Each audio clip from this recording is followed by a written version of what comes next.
1971, the Shah of Iran, a modern autocrat, shows off his country's achievements. He's used the wealth from Iran's oil to finance a high-speed drive for modernization. He's told Iranians they must put aside old-fashioned ways and become westernized. He's said science and technology should prevail, not traditional religion.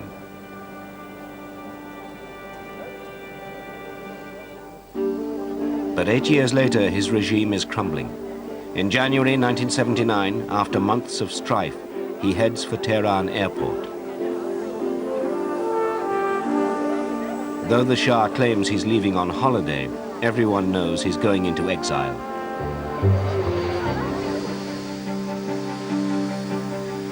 And as their ruler seeks refuge abroad, in the streets of Tehran, the crowds are overjoyed.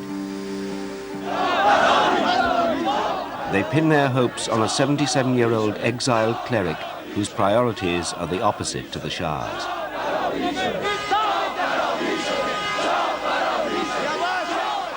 Syed Manish is in Tehran that morning. From the radio and the television, we found out that the Shah had gone. We were very happy. People were honking their horns, sticking their heads out of car windows and waving. Everyone was very happy, shouting, "The Shah's left, the Shah's left." It was as if blasphemy and oppression were being destroyed and righteousness was coming. God was coming. What happens in Iran marks a turning point, not just for Islam, but for other world religions. After this, millions more will turn back to the fundamentals of their beliefs, whether in Christianity, Judaism, Hinduism, or Islam.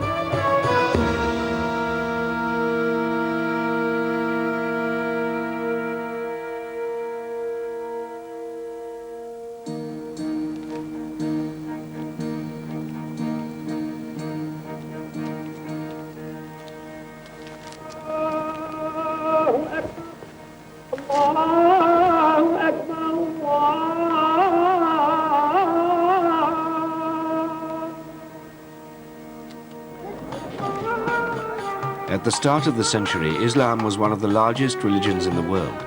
Its followers divided between two sects, the majority Sunnis and minority Shiite.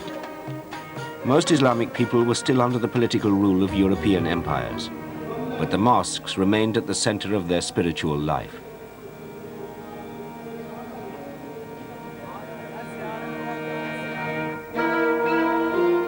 In countries that were spread from Morocco across North Africa, through the Middle East to the Indian subcontinent and beyond, up to 300 million Muslims turned to face Mecca 5 times a day. Turkey had been the seat of the most powerful independent Islamic empire. With a sultan who was also head of the clergy, politics and religion were bound together. Islam governed every aspect of daily life. Serdar Pellegrinoğlu was a schoolboy in Istanbul in the 1920s.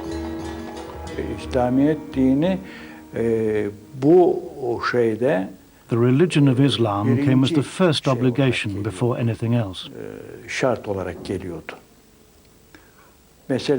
For example, in every home, children were taught how to read the Quran, how to perform ritual prayers, and all the other requirements of religion.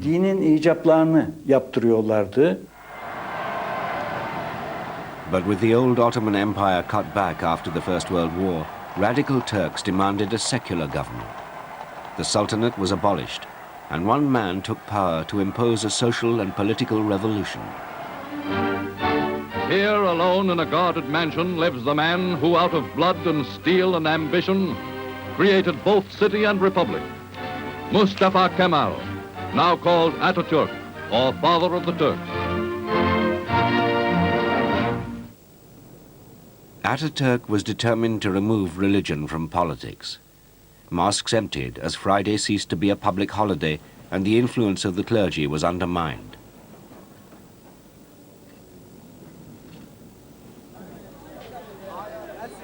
Turks were told progress had to be achieved the Western way if they themselves were to stand up to the West. With his power as president and dictator, he begins his reform. He commands young Turks to go to business school. He brings in foreigners to show girls how to dress, how to manage their homes the European way. Into European dress, he forces both men and women, sweeping away the veil and the fez. It was a wholesale attack on the Islamic culture of the past. Even the way Turks wrote, using Arabic script, was replaced with the European alphabet. In one of the great reform movements of modern times, he outlaws Arabic writing, keeps his cabinet sitting day after day studying the Latin alphabet. He gives his people 2 years to learn reading and writing the simpler European way. He sends his soldiers out to give oldsters surprise examinations. Packing off to jail go all dunces. The traumatic changeover the Turks lived through was next copied by their eastern neighbor and even older civilization, Persia.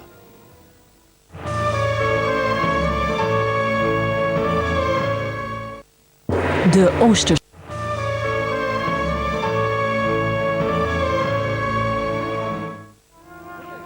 In the 1920s, many Persians still lived as nomads, following their flocks.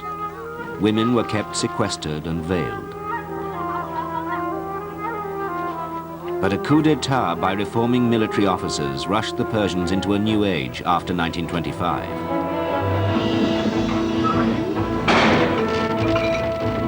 The country's name was altered to Iran, and Iranians learnt to be construction workers and mechanics on the new oil fields owned by Western companies.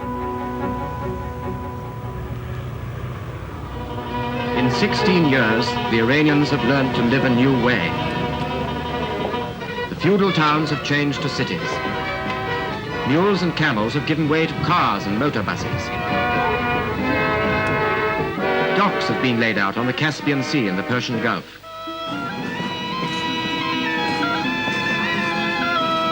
The people are taking to rail travel.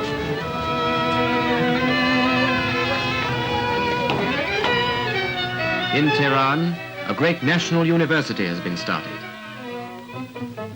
After 1,300 years, the women of Iran have been emancipated.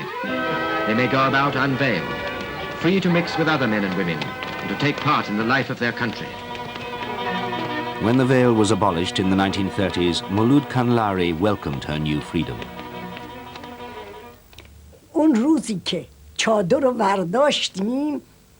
The day that we took off our veils, a group of us went to a big garden belonging to a relative.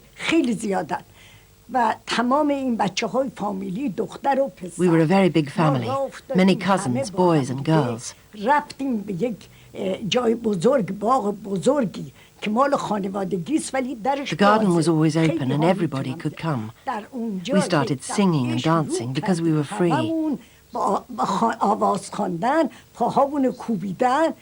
We were out of trouble. This black shroud had been lifted from our heads. We all started dancing, beating time on tables, and kissing each other out of joy. For the first time, we could do that in full freedom.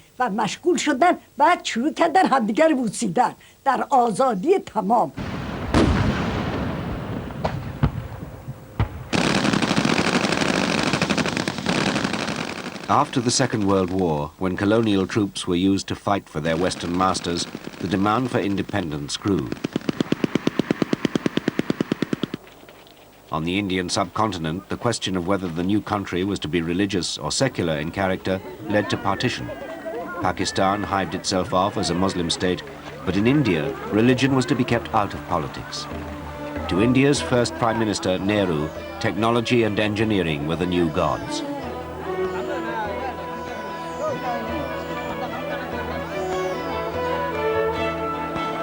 He christened the giant Bakra Nangal dams the temples of tomorrow.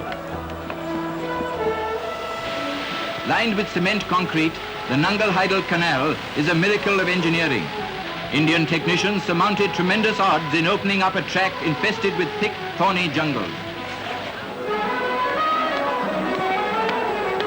Mr. Nehru looks upon such works as new temples and places of worship.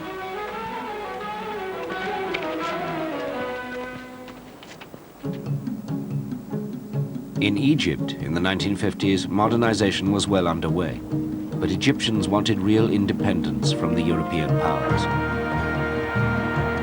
The nationalist leader, Colonel Nasser, promised a social revolution and denigrated old customs.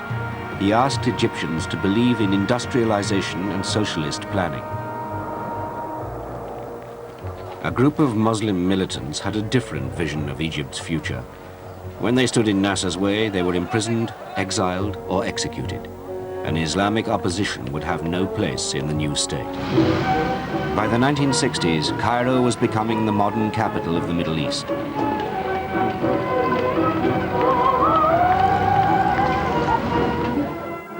Middle-class Egyptian women, like Fatia El Asal, welcomed the new freedoms.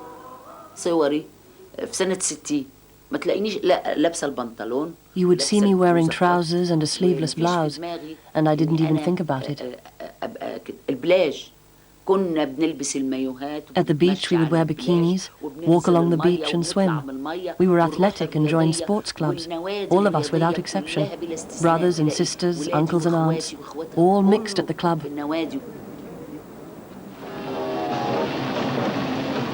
But it was the Iranians, with their oil wealth, who were put on the fastest track to secular modernization. Iran is joining the 20th century with an urgent vitality, and roads are the arterial links essential to a modern nation. Magnificent highways are being built where only a few years ago any self-respecting mountain goat would have given up. Fiercely anti-communist, apparently progressive, the Shah was backed by the United States, which supplied arms and advice. He pressed on with changes that became known as the King's Revolution.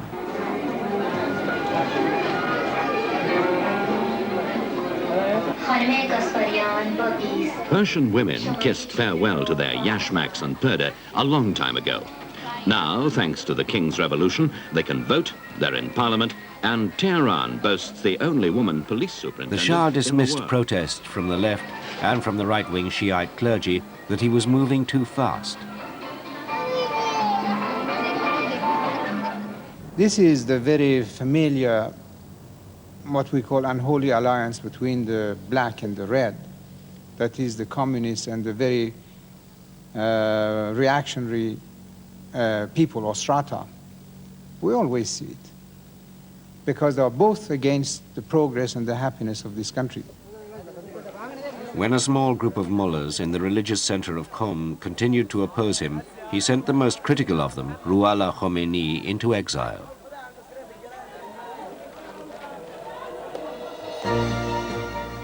In 1971, the Shah's grand vision for his country and himself was confirmed when he staged an elaborate celebration of Iran's culture and history. A tented city was built at the ancient ruins of Persepolis to commemorate 2,500 years of the Persian Empire. The Iranian government invited leaders and distinguished guests from 69 countries, including Prince Philip, Romania's Ceausescu, and the Soviet Union's President Podgorny.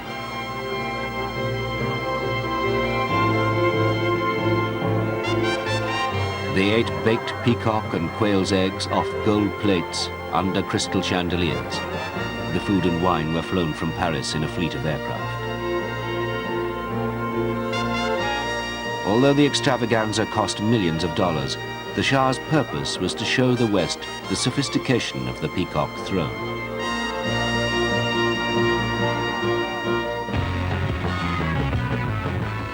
And in Tehran, the children of the elite grew up with Western attitudes and tastes.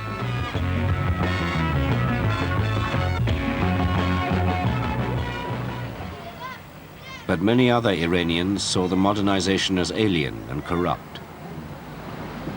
به خاطر اینکه وقتی که کاباره‌ها باز بود، مشروب فروشی‌ها باز بود. Cabarets were opened, bars were opened, and our media was in the hands of those who wanted to promote Western culture. فرهنگ غرب بود. بچه‌هایی که از فرهنگ They were stimulating the emotions of our youth. Our singers were singing very cheap, corrupting songs.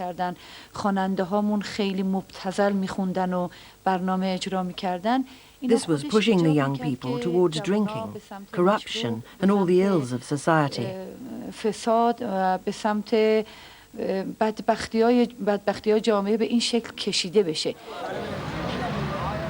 Disoriented and confused, many longed for the moral certainties of their past.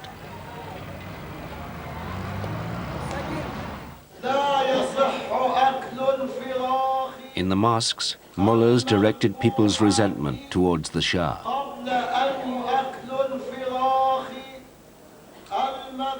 Haji Ghafari preached in Tehran. The important point was that in the mosques, people would listen to principles which were rooted in their history, principles which were present in their beliefs. The regime of the Shah was fundamentally considered as an amoral regime.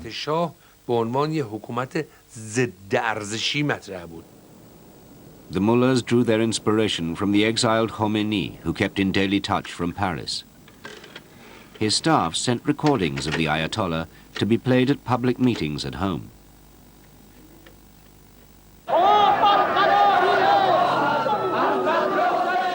And in Iran, that message began to be converted into political action.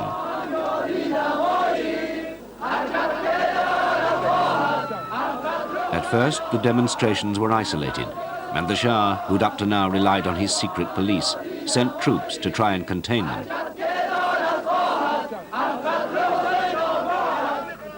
But the protests continued to grow, and in 1978, martial law was declared. When demonstrators refused to disperse, the troops opened fire.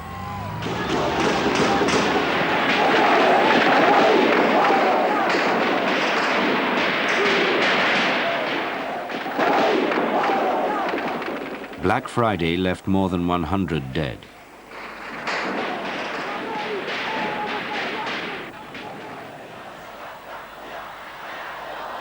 Three months later, the Shah said demonstrations planned to mark the holy festival of Ashura would also be stopped by the army.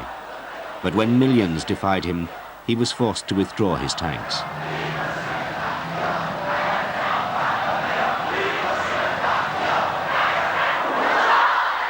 Mohammad Shah Husseini was crossing the Saadi Bridge when he began a new chant. I said, people, why don't you shout what's in your heart? Why don't you say what is Islamic, what God wants? You should all say, death to the Shah.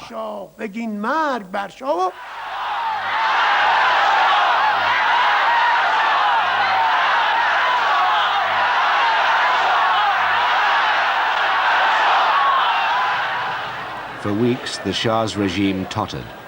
Finally, realizing he'd completely lost control, he left the country, never to return.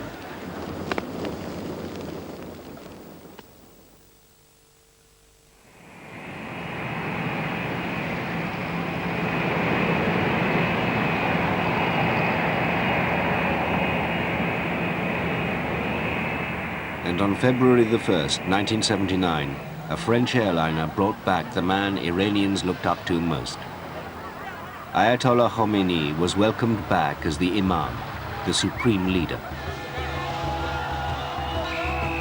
He'd been 14 years in exile, and 3 million people came out to greet him. Schoolboy Saeed Manesh waited 5 hours to catch a glimpse of Khomeini. It was so crowded that I had to squeeze between people's legs to get close to the front. I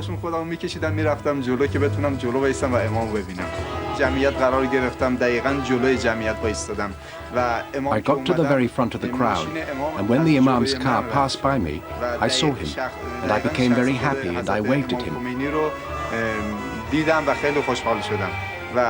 Imam Khomeini looked back and he waved at me.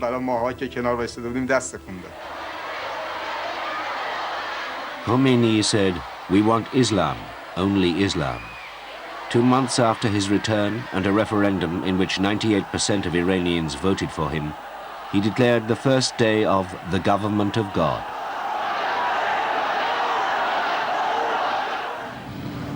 Then he set about turning the clock back. Cinemas and bars were closed. Iranians were now to be governed by religious laws made over 1,300 years before, in the time of Muhammad.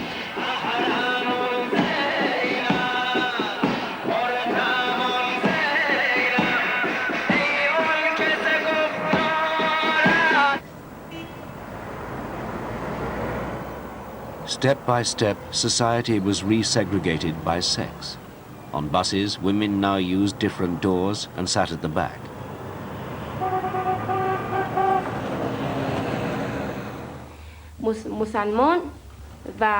They were encouraged to live separately, bringing up children and studying the Quran.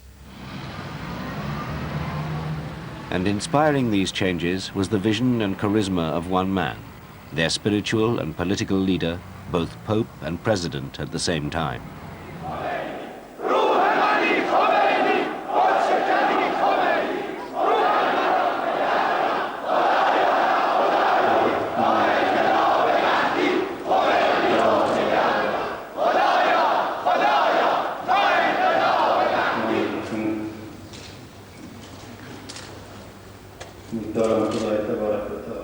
In the name of Allah, the Compassionate, the Merciful. We hope God Almighty will bless all Muslims, our country and our people on this holy Eid.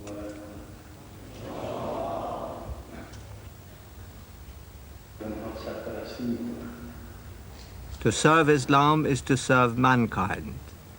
Mankind is today enslaved in the hands of those who supervise them in tyranny. All nations are caught in the talons of these powers, who consider themselves pious and competent, who talk of rectification. What shall we do with the conditions which prevail in the world today? There are those who claim to be followers of Jesus Christ, who said if one slapped your face, you should turn it so that he would slap it on the other side. But this is just a lie.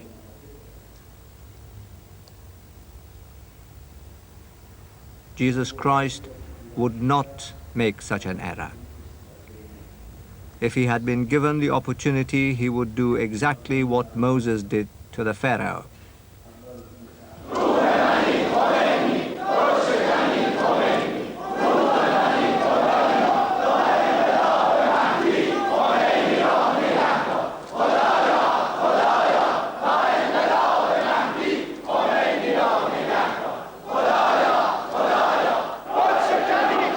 Iranians increased their own diplomatic isolation by making foreign countries part of a new demonology.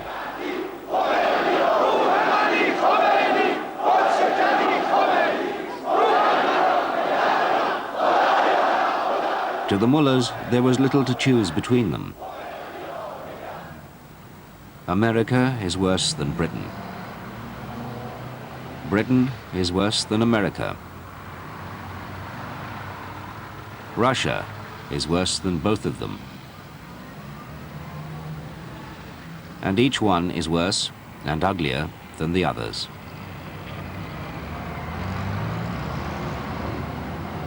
But it was the United States, the great Satan, that was singled out for the support it had given the Shah.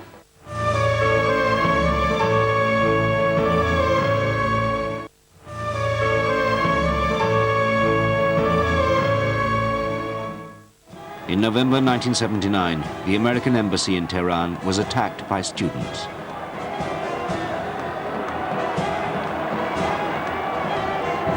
Staff were taken hostage, and Khomeini called for an army of 20 million to confront the United States. Young men showed off their fervor with military exercises in the street outside the embassy.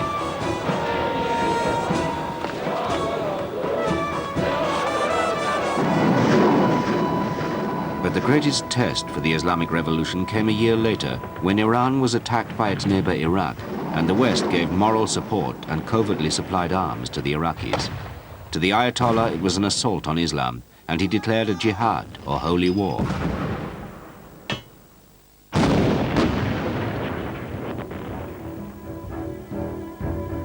Hundreds of thousands of volunteers came forward, ready to die a heroic death for the cause.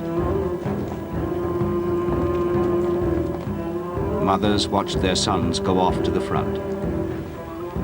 At age 13, Syed Manesh, who'd seen the Ayatollah's return, signed up. They let me go to the front and I really liked it. I was crying because I loved it so much. This was such a gift that God had given me. It was a blessing from God. The war became a 9-year-long battle of attrition in which 1 million Iranians died.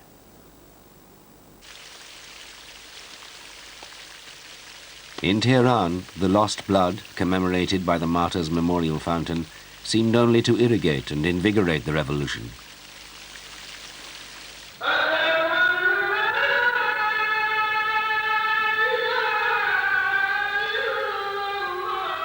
The appeal of the Islamic Revolution was soon felt outside Iran.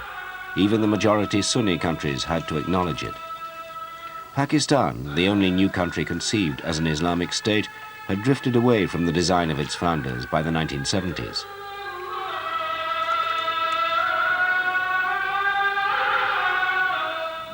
A little hot outside.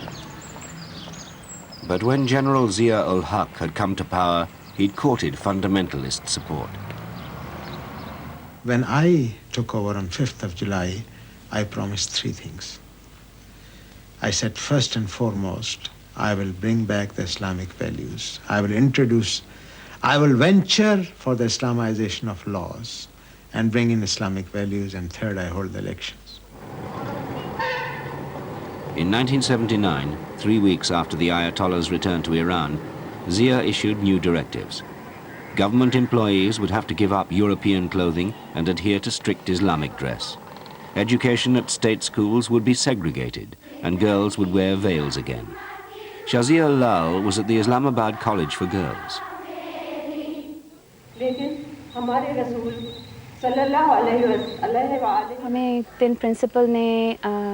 The principal told us in the morning assembly that there were very strict orders and everyone had to wear a headscarf.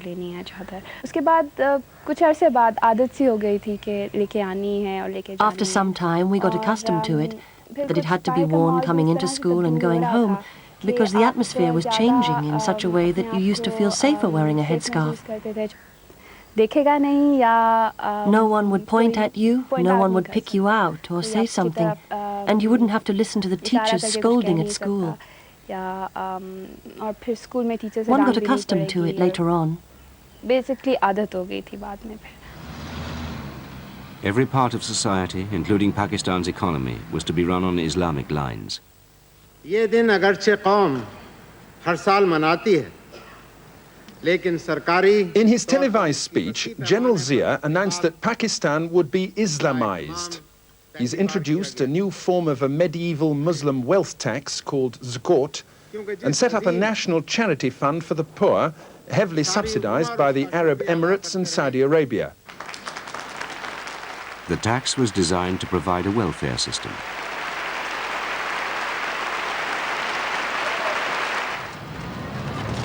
Tahir Qazi kept a small shop in Rawalpindi when the new measures were announced.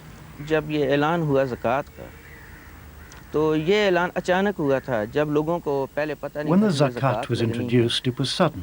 यानी बैंकों में जो पैसा था, जिन लोगों का, वो उनको पहले से इल्म नहीं था. People who had money in the bank didn't know about it before it came into being. Business का मैं समझता हूँ कि business का ज़कात. As far as business goes, it wasn't a problem.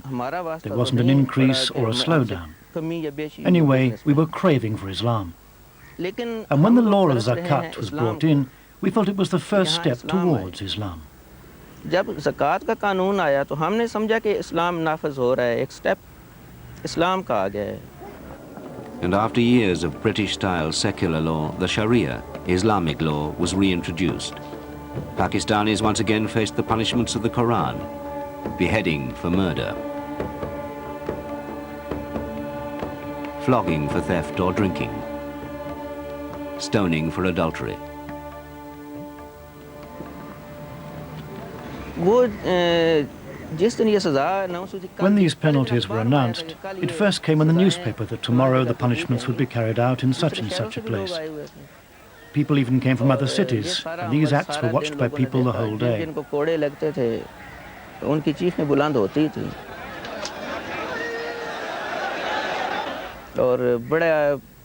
Those who were flogged used to scream loudly, but I liked that. Culprits should be punished at once in front of everyone, so that people learn a lesson.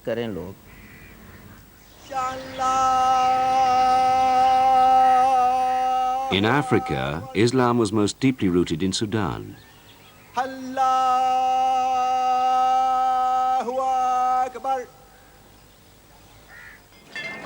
In the early 1980s, President Jafar Nimeri, inspired by what had happened in Iran, presided over the pouring of 2 million pounds worth of alcohol into the Nile. The president joined in the smashing of the bottles. From now on, drinking was banned. In Sudan Sharia courts, young judges presided over hearings at which people of whatever faith were tried without juries or defense lawyers. John Robinai was working for a construction company in Khartoum when he was accused of stealing 4 pieces of wood. So they took me to the court, and then the trial have not take more than 10 minutes, so they trial me. Then they trial me to cut my right hand off. So I tried to appeal or to contact the lawyer to defend my right, but they tell me it's forbidden because this is emergency justice. Hundreds of amputations were conducted at the Koba prison in Khartoum. A government news report described the procedure. 2 soldiers dressed in surgical theater aprons and holding tall, sharp, sterilized knives approached their assigned convicts. Using the sharp end of the knife, they held the hand to be amputated by the fingers and cut it swiftly and skillfully from the wrist.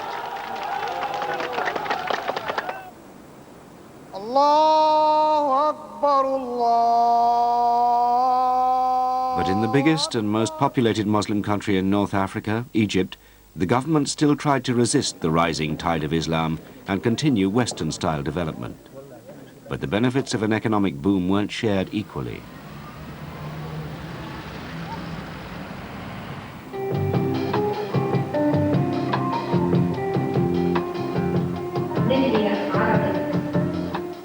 A minority of Egyptians flaunted their new money and adopted the more extravagant lifestyle of the West.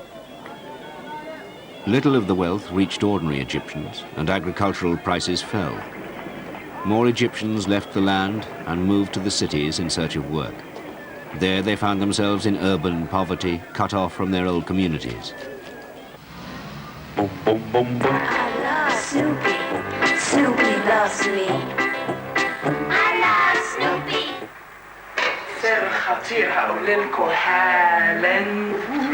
Some enjoyed the brazen consumerism.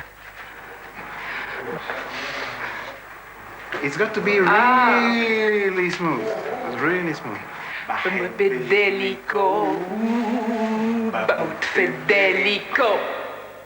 But Muslims like Mrs. Ali were offended. استخدام البنت كسلعة انهم بقول لحضرتك عايزين مواصفات معينة في البنت وفي طريقة معاملتها. They used women as a commodity, and they used to demand a certain type of behavior, promiscuous, seductive, so that they could sell more. This led to a moral decline.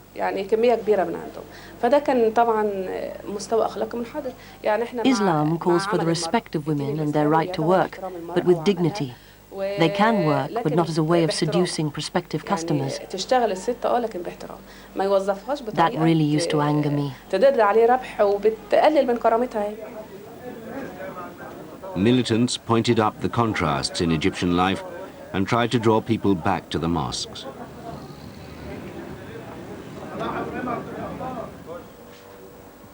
They set up local clinics which offered free health care and handed out food to the poor. I was doing what we call dawah, missionary work. My role was to instruct young people in the Quran and teach Islamic principles in the neighborhood. أبناء كل حي في كل مسجد قريب من هذا الحي. But Yasir told